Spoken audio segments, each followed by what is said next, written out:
Vocês já se perguntaram o que o Vaticano não quer que o mundo saiba?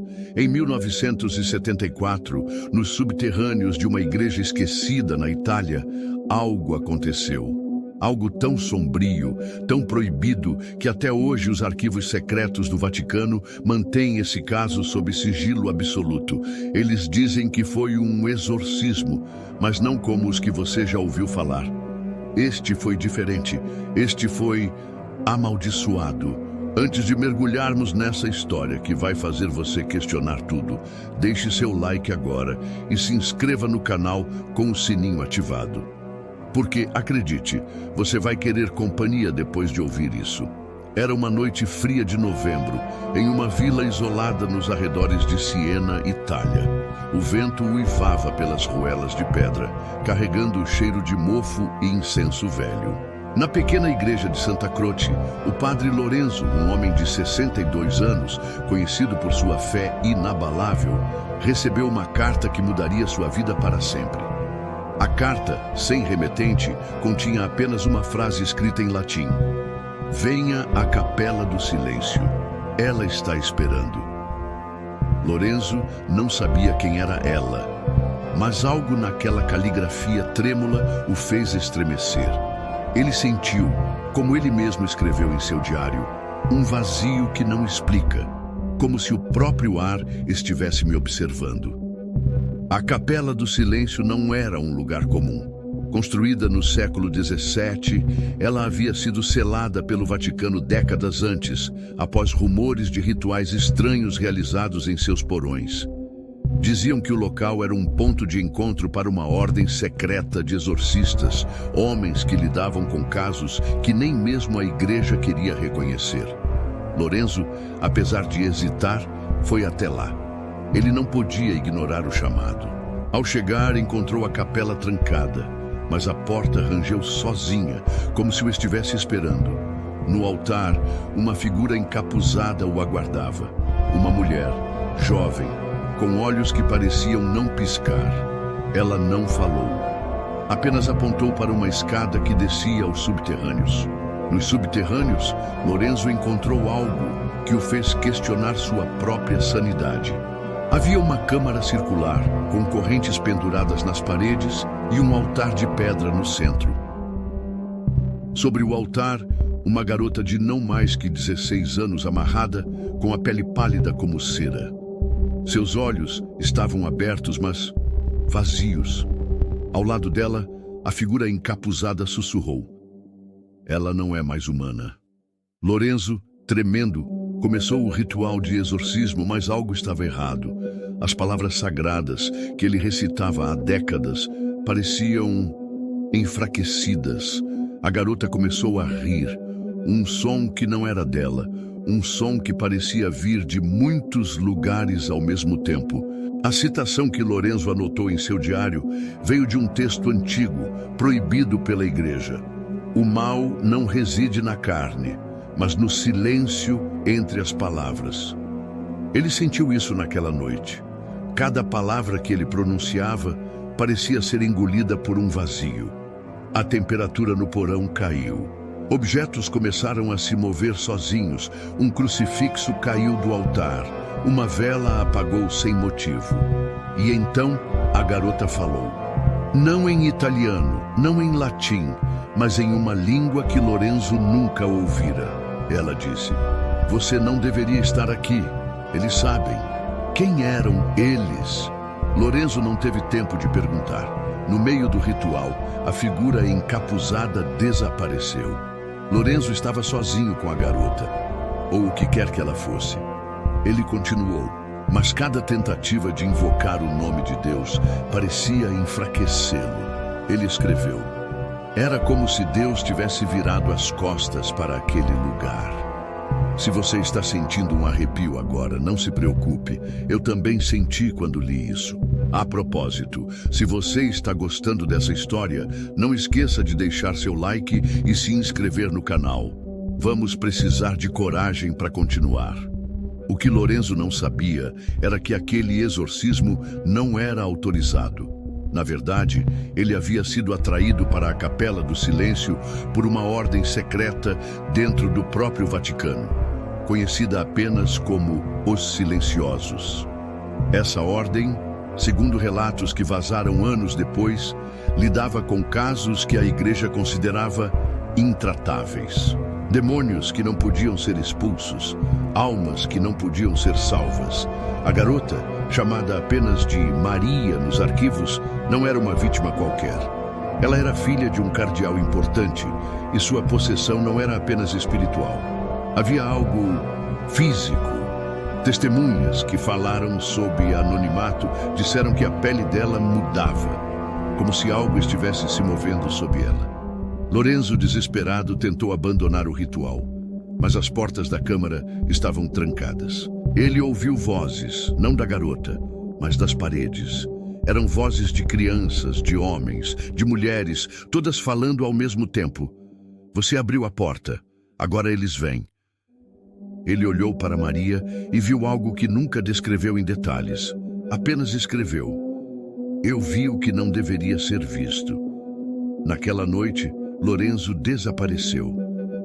A Capela do Silêncio foi selada novamente e o caso foi enterrado nos arquivos do Vaticano.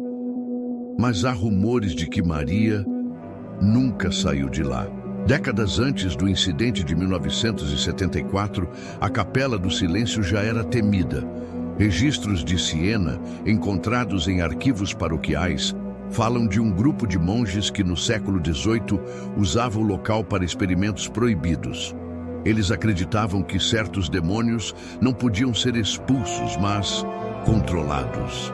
Esses monges, conhecidos como Fratres Tenebris, ou Irmãos das Trevas, teriam descoberto um ritual que não exorcizava, mas prendia entidades em corpos humanos, como uma gaiola viva. A garota Maria pode ter sido vítima de um desses rituais, um eco de algo iniciado séculos antes. Um velho manuscrito, encontrado em um leilão em 1998, continha uma frase assustadora: o que está preso não está morto, e o que não está morto, espera.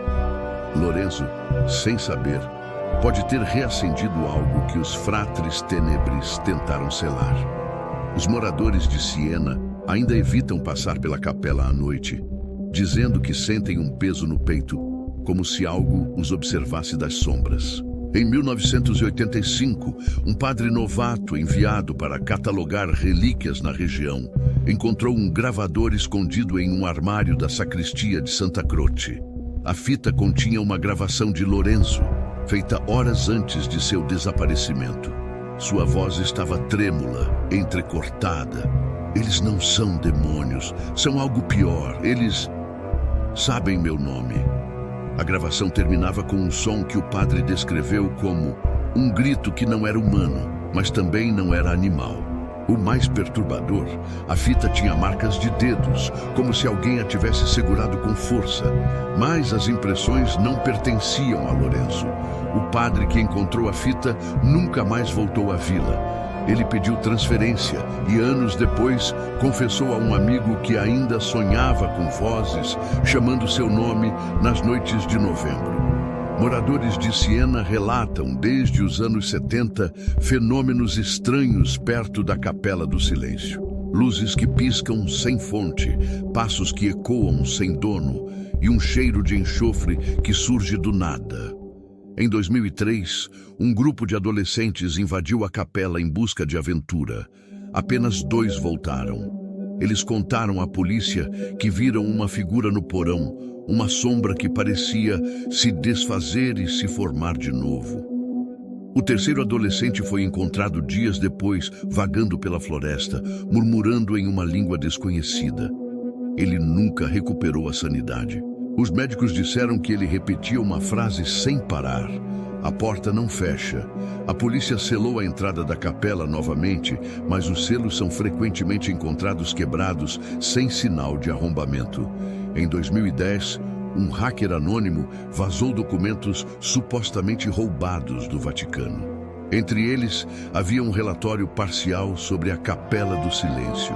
O documento mencionava um protocolo de contenção, para casos como o de Maria, descrevendo-a como um recipiente instável.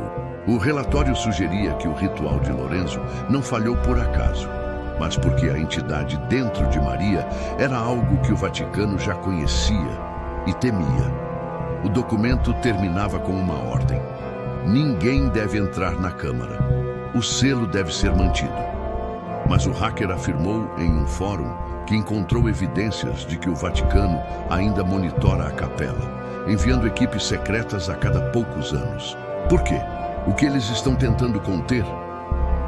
Em 2020, uma câmera de segurança instalada perto da capela capturou algo inexplicável. Às 3 da manhã, a imagem mostrou uma figura parada diante da entrada selada. Não era humana, mas também não era nada. Parecia uma sombra que tremulava, como se estivesse fora de fase com a realidade. A figura desapareceu após 3 segundos, mas a câmera registrou um som. Um sussurro que, quando amplificado, parecia dizer: Lorenzo, termine o que começou. A gravação foi confiscada pelo clero local, mas cópias circularam na internet antes de serem removidas. Quem era aquela sombra? Era Maria, Lorenzo ou algo que nunca deveria ter sido chamado? Anos depois, em 2019, um jornalista italiano investigando casos de exorcismos encontrou um documento vazado do Vaticano. Nele, havia uma única frase sobre o caso de 1974. O ritual foi interrompido. A porta interrompido. A porta permanece aberta. O que isso significa? Ninguém sabe ao certo. Mas há relatos de moradores de Siena que até hoje ouvem risos vindos da Capela do Silêncio à noite. Outros dizem que veem sombras nos vitrais, mesmo a capela estando abandonada. E há quem jure que Lorenzo ainda está lá, preso em algum lugar entre o mundo dos vivos e outra coisa. A virada final, o jornalista que encontrou o documento desapareceu semanas depois. Seu último e-mail, enviado a um colega, dizia: eles sabem que eu sei. E agora eles estão aqui. E o que era eles? O que o Vaticano está escondendo? E mais importante, o que acontece quando uma porta como aquela é aberta e nunca fechada? Essa história deixa mais perguntas do que respostas. Você acha que isso é só uma lenda? Ou será que há algo mais? Algo que o Vaticano não quer que saibamos? Tem certeza que está sozinho agora? Deixe seu comentário contando se você acredita que isso pode ser real ou se já viveu algo assim. E se essa história te deixou com um frio na espinha, não esqueça de deixar seu like, se inscrever no canal e ativar o sininho. Porque, acredite, histórias como essa são só o começo.